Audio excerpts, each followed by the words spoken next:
learners, welcome to week 4, lesson 20. We were talking about various books that are there about learning how to live a sustainable life and how to avoid the disaster of climate change. There are numerous books that give us ideas and solutions to climate change. So, there's a book by Bill Gates also. It is titled How to Avoid a Climate Disaster. It offers a pragmatic, solution oriented discussion on the technological and policy innovations needed to reduce greenhouse gas emissions.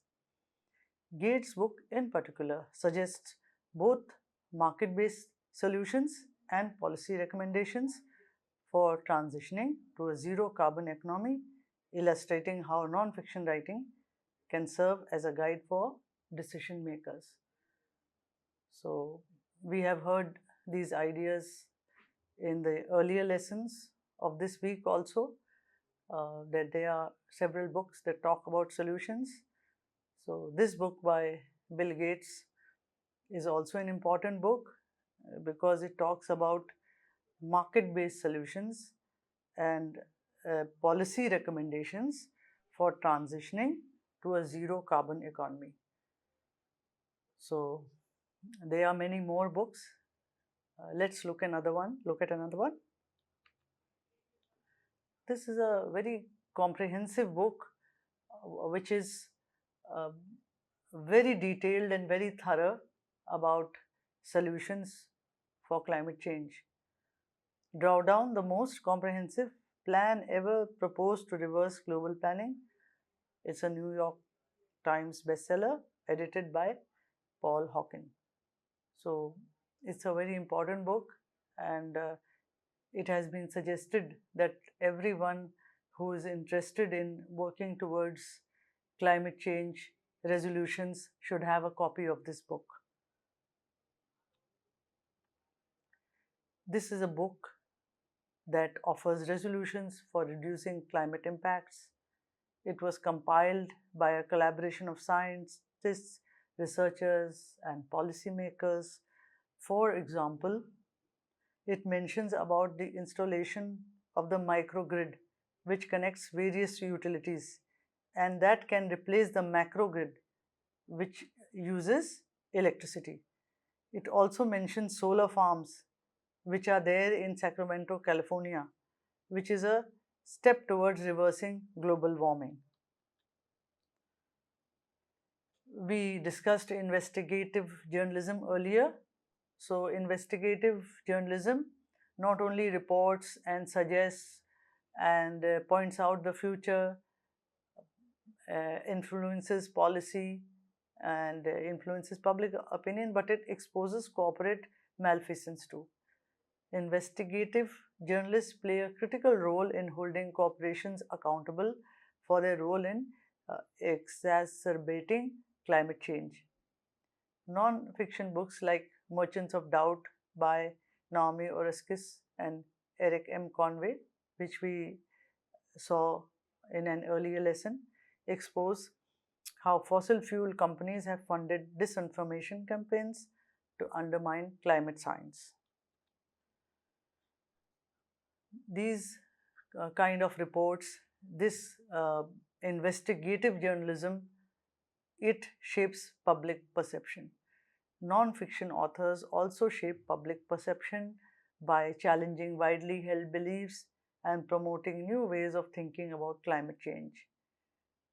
An important book that could be considered crucial for this issue is The Sixth Extinction by Elizabeth Kolbert.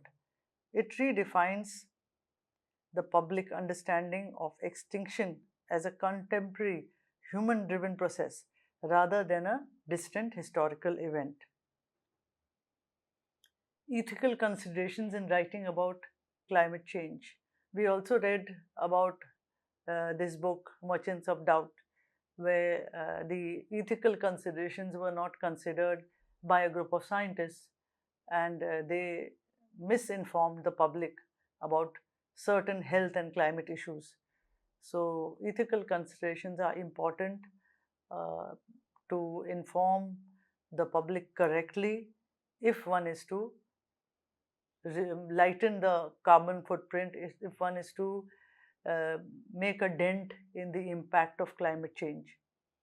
So, accuracy and responsibility is important. Misrepresenting data or sensationalizing the impacts of climate change can undermine trust in the scientific community and weaken the credibility of the climate movement.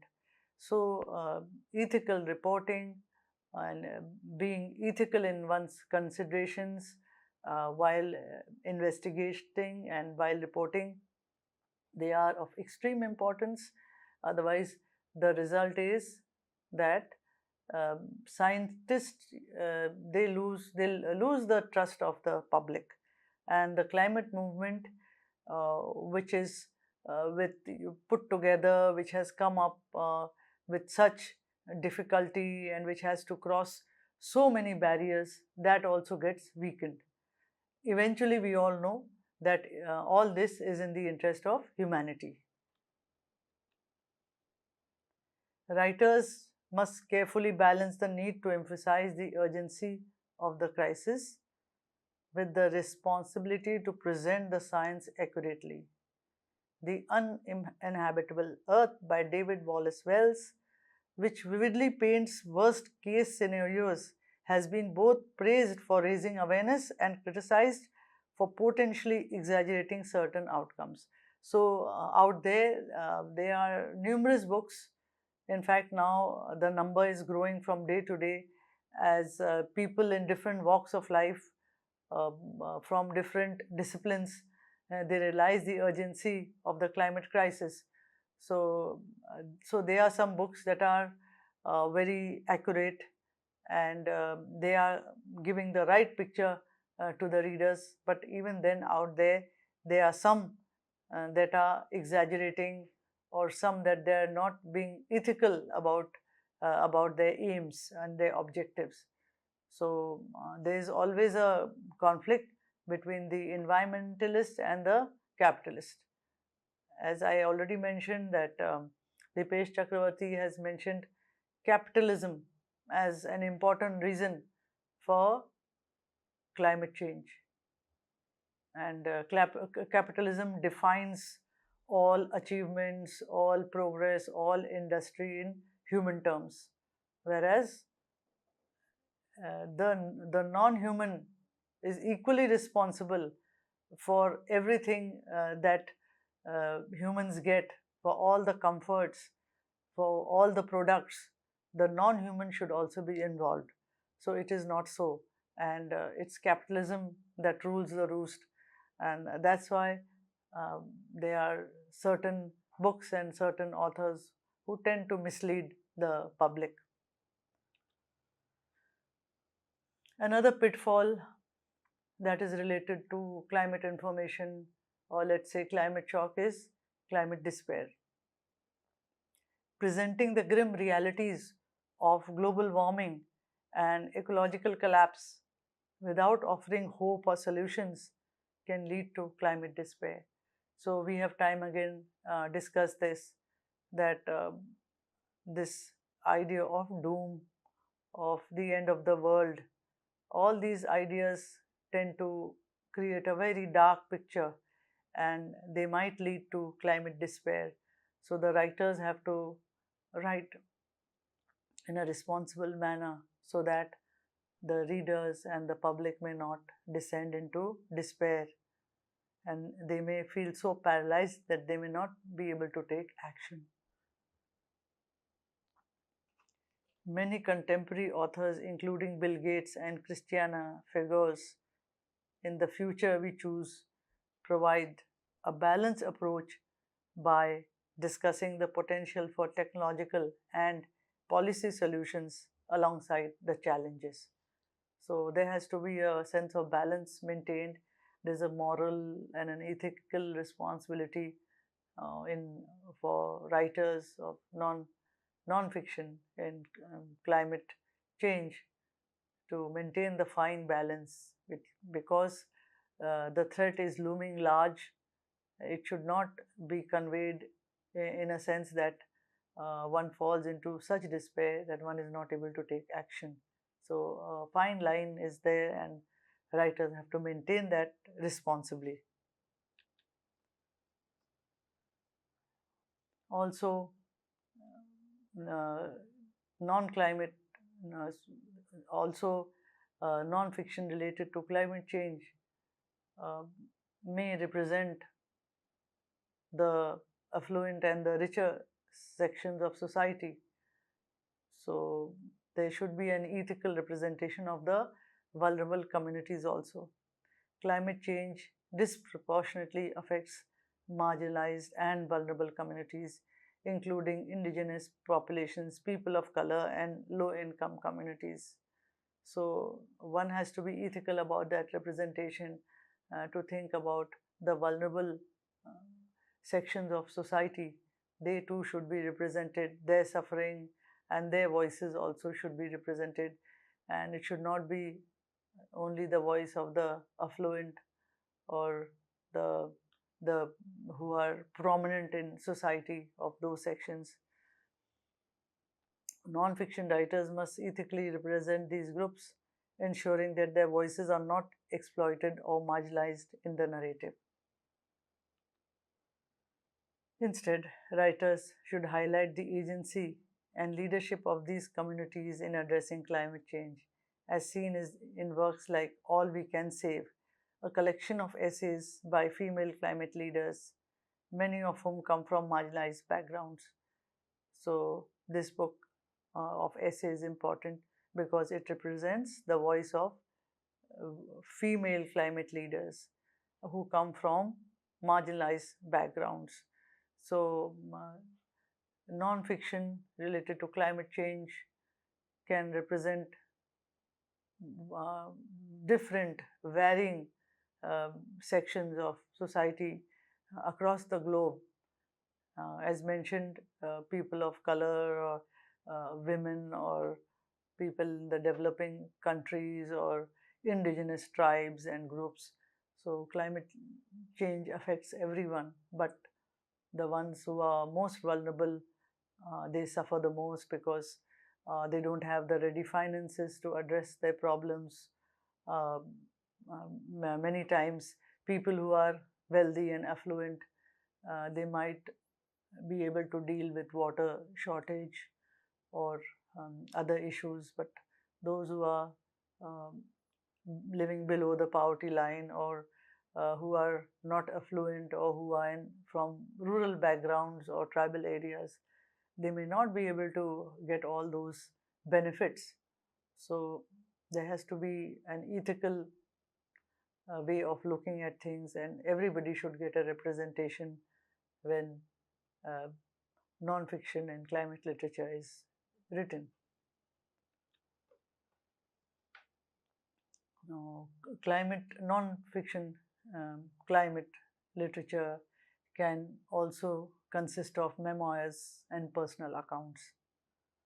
So the first person narratives of climate experience tend to be very powerful, and they tend to tell you the real situation of the people who are affected.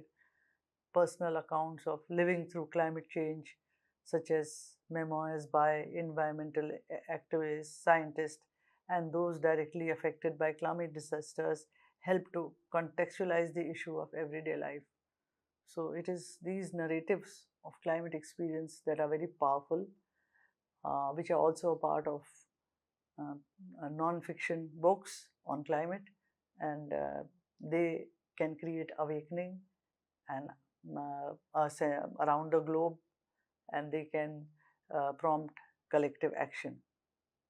Dispatches from the New American Shore by Elizabeth Rush blend memoir and investigative reporting to document the author's experiences visiting communities. So, we can see that climate change is something that is disproportionate, and it hits everyone in a different way.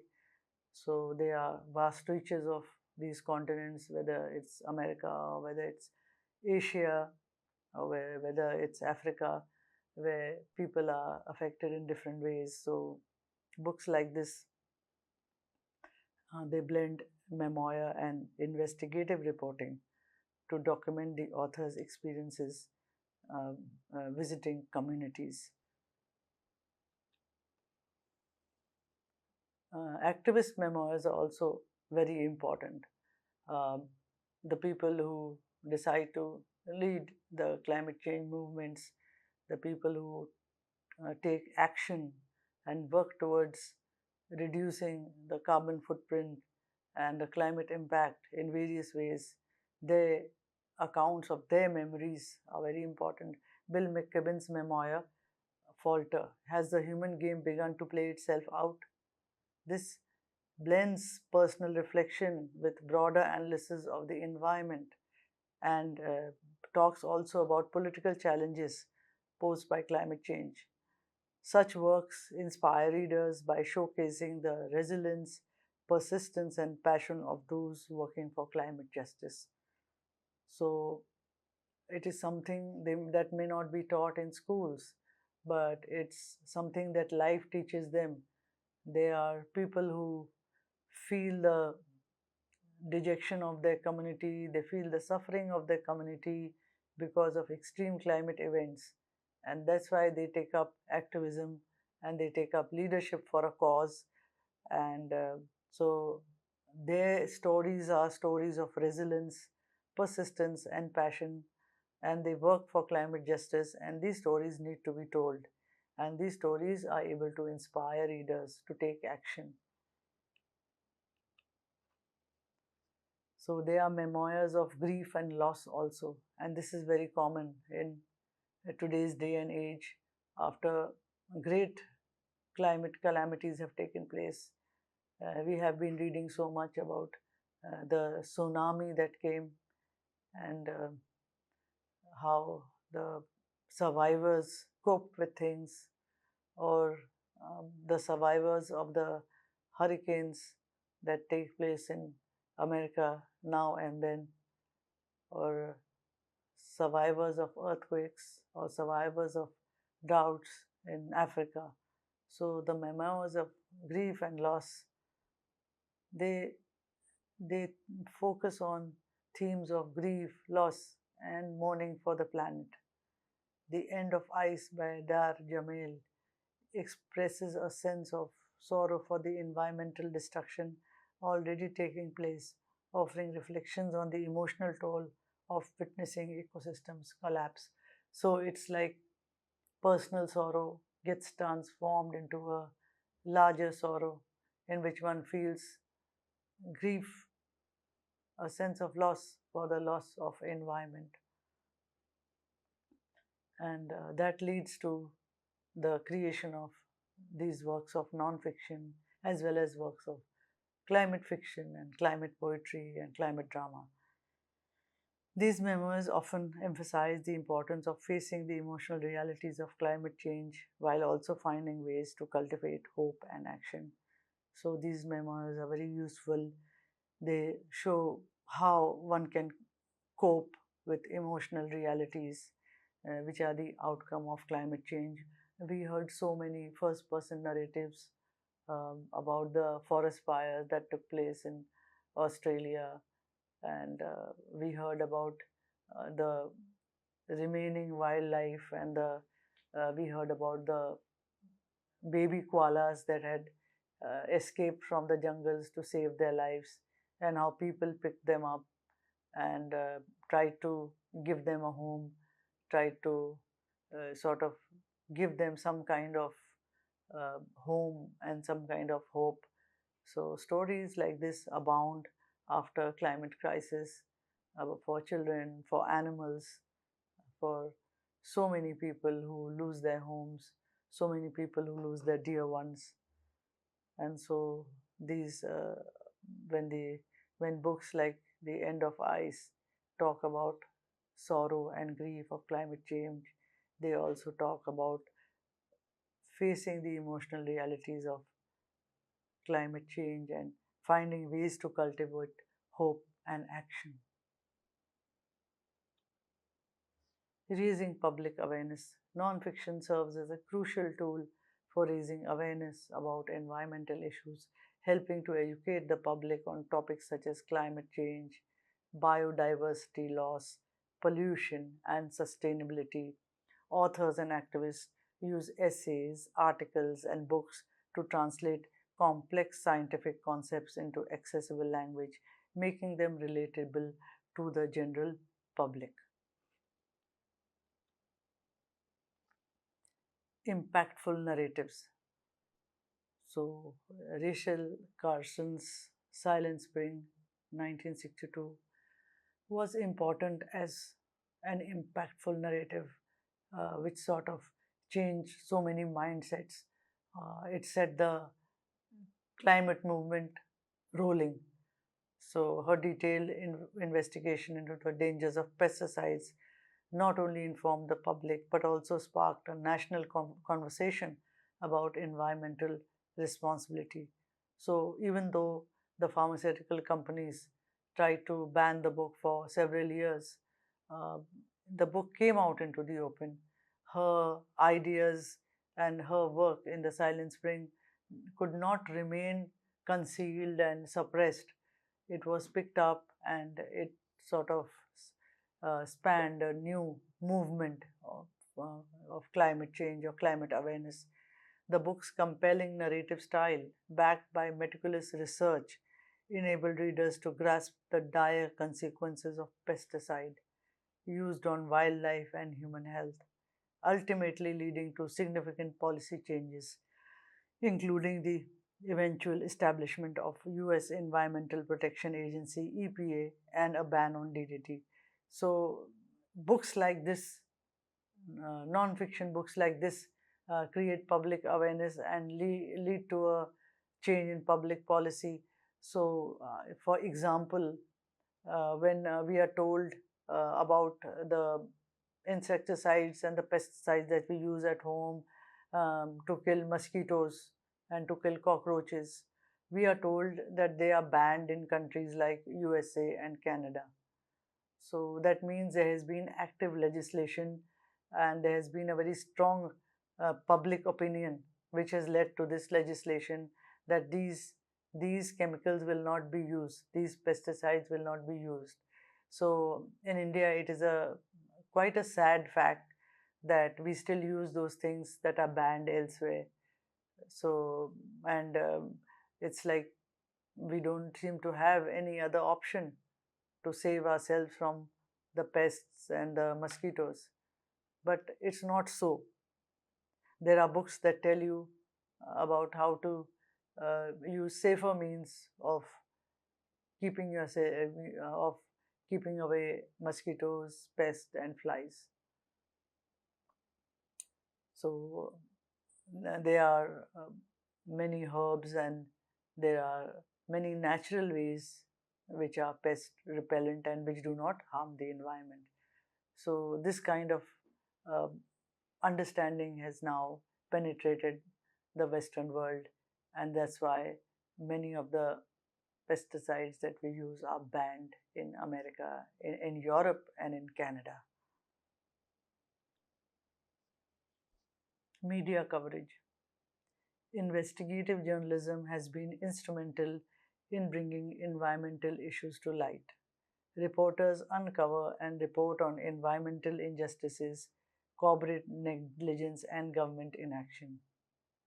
The Flint water crisis exposes systemic failures and it mobilized public pressure for change.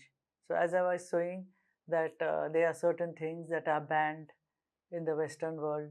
It is because of this investigative journalism, it's because of media coverage, it's because of everything that is carried in these non-fiction books on climate change, and people become aware. People become aware of the the meat they eat, the chicken they eat, the fish they eat. So in today's day and age, we hear about free range chicken, so which is or free range milk or free range eggs, all food that is not processed and that is not based on chemicals to feed the livestock. Rather, it is created naturally. All the chickens and the cows, they are allowed to have freedom, and they live in the natural world. So that's why that awareness of free range is there. But in the developing countries, that awareness is coming very slowly. In fact, one does not know when one goes looking for organic, whether it is really organic here or not. So the Flint water crisis showed how public pressure could influence legislation.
These climate non-fiction books, they provide scientific evidence. So scientific non-fiction plays a critical role in shaping environmental policies by offering robust evidence-based analysis of ecological issues. So there's a book by Mark Meslin, a very short introduction to climate change, and it simplifies science so that a layperson can also understand the basics of climate change, the future, the causes, the science behind it. So this is one of the important books which offers robust evidence-based analysis of ecological issues.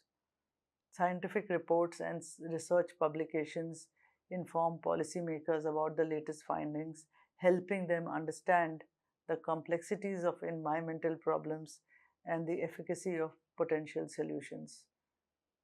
So, in India, where we rely so much on natural herbs in our kitchen and natural spices, one should not be short of material that will help us to live sustainably. We should not be short of ideas to eat sustainably. But problems in India are very complex, even though there are scientific reports and research publications that are meant to influence uh, public opinion and government policies, but it takes time to reach, because I suppose one of the reasons is that all the things that are banned by in the foreign countries, in the Western countries, lead to losses. So it is again a part of capitalism that those things are dumped on the developing countries. So at least the investment may come. So the money and the capital may come from uh, producing, from manufacturing those chemicals. So there are many complex environmental problems and many complex issues and causes, but it's this non-fiction that gives information and helps us to make healthy and sustainable choices. The book, The Future of Life by Edward O. Wilson, it is a very important book uh, on science, on climate, on the universe, and it is a book that has been much quoted by uh, Dipesh Chakravarti and other important writers. The book gives a long list of endangered species. It equates the preservation of biodiversity with the preservation of human life. So, whatever extinction is there in biodiversity will have negative repercussions on the human life. So, he equates the preservation of biodiversity with the preservation of human life. It's like their loss is our loss, and we are all part of the same world. It's like we are living in a house where the walls separating separate parts of the beings, whether human or non-human, the walls are very thin. If calamity strikes the house, why should it spare us and not them? It there's a problem which will strike everyone together. So we are all part of it, as if living in on the earth under a common structure, a common network, and one corner, if it suffers problems, that is bound to affect everybody else in that house. So everybody will feel the tremors of that. So he talks about biodiversity and how not to take it lightly. He gives a very long list about the extinct birds and animal species. It focuses on the extinction of species but also offers hope in a climate change world. So it talks about the extinction of many species but also offers hope in a climate change world. He also looks at the ethical perceptions on climate change. So this is a book on on biodiversity, on climate change, on hope, and the ethics also. Intergovernmental reports are an important part of climate nonfiction. Reports produced by organizations such as the Intergovernmental Panel on Climate Change (IPCC) provide comprehensive assessments of climate science, impacts, and mitigation strategies. These reports synthesize extensive research and offer a clear recommendation for governments worldwide. So, IPCC is greatly respected. Its reports are very detailed and they are worked at and developed by scientists around the world. And the assessments are very important because based on the reports of IPCC, the international summits can make plans for uh, policy related to climate change. The IPCC findings have been instrumental in shaping international climate agreements such as the Paris Agreement by providing a scientific basis for discussions on emissions reduction targets.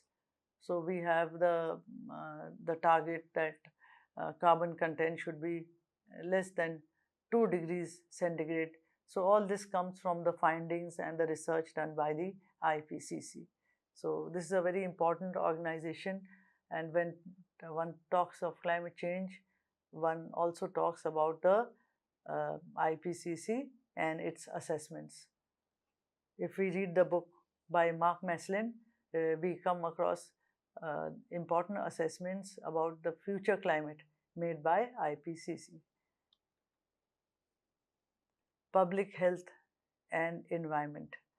The link between environmental factors and public health is another area where non-fiction literature has influenced policy.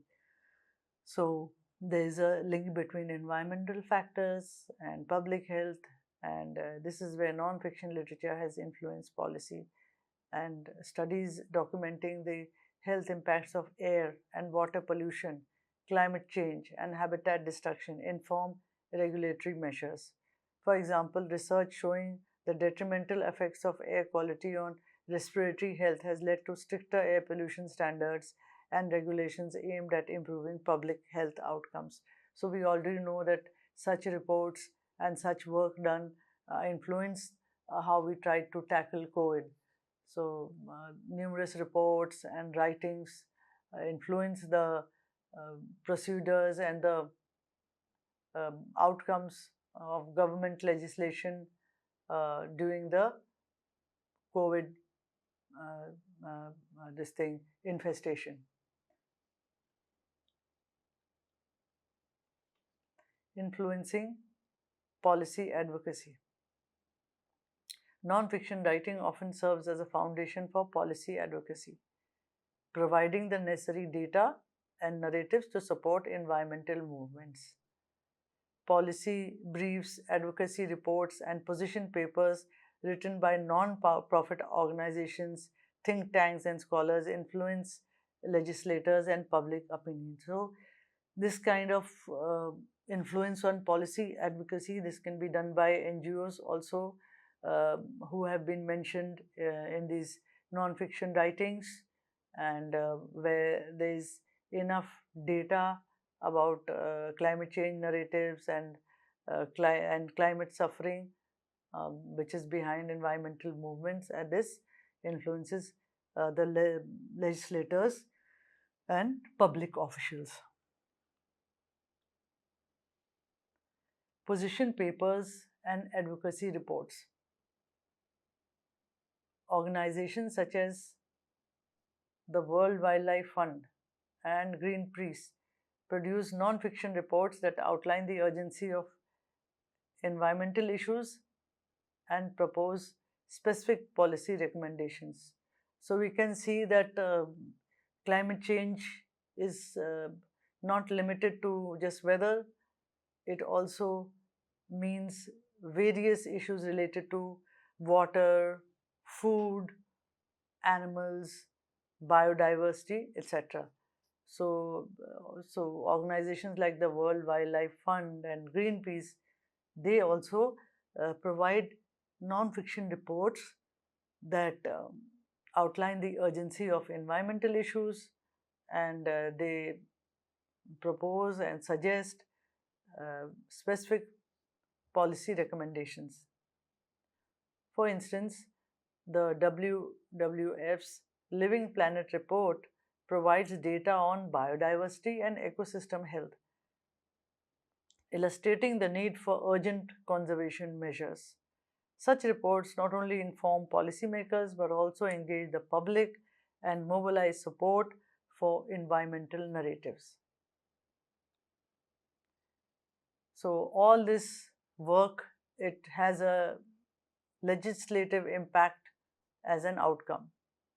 Authors and activists often engage directly with lawmakers to shape environmental legislation. Books and articles that present compelling arguments for specific policies such as renewable energy incentives or carbon pricing contribute to informed debates within legislative bodies. The advocacy efforts surrounding the Green New Deal in the US illustrate how non-fiction literature and activist writings can influence broader political discourse and drive political agendas. And all this also creates a collective movement. It fosters community engagement. Non-fiction plays a vital role in fostering community engagement and activism around environmental issues. By sharing personal stories, local histories, and case studies, non-fiction writers empower communities to take action and advocate for their environmental rights. Environmental memoirs and personal narratives. Books such as Braiding Sweetgrass by Robin Wall Kimmerer, which has been greatly praised by Llewellyn Vaughan Lee. In the interview that we read, such books highlight the deep connection between people and the land, blending indigenous wisdom with personal narrative. So, this indigenous wisdom that comes through non-fiction writing in books like this, Braiding Sweetgrass by Robin Wall Kimmerer. It is about indigenous wisdom, and there is a lot that can be learned from it. Such works inspire readers to recognize their role in environmental stewardship and advocate for sustainable practices. Kimmerer's narrative emphasizes the importance of traditional ecological knowledge.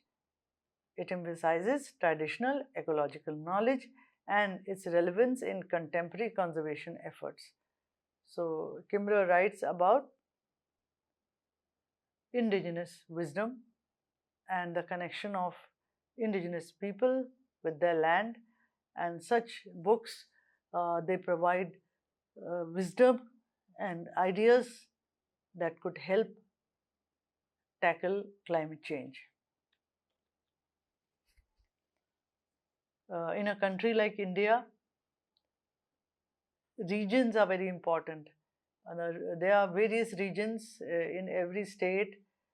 Some are backward, some are tribal regions, there are linguistic divisions, and there are cultural divisions. Different localities are there.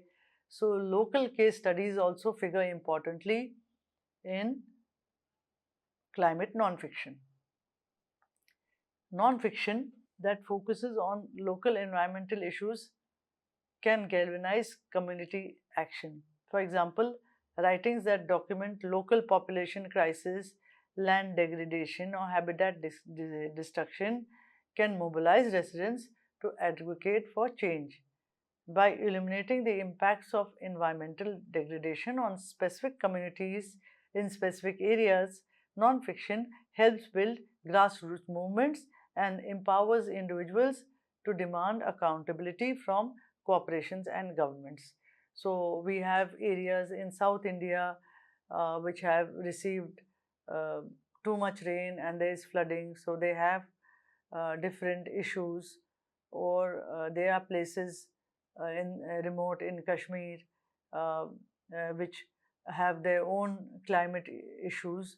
So then there are areas in Uttarakhand, there are pilgrimage sites where there has been flooding and there have been landslides.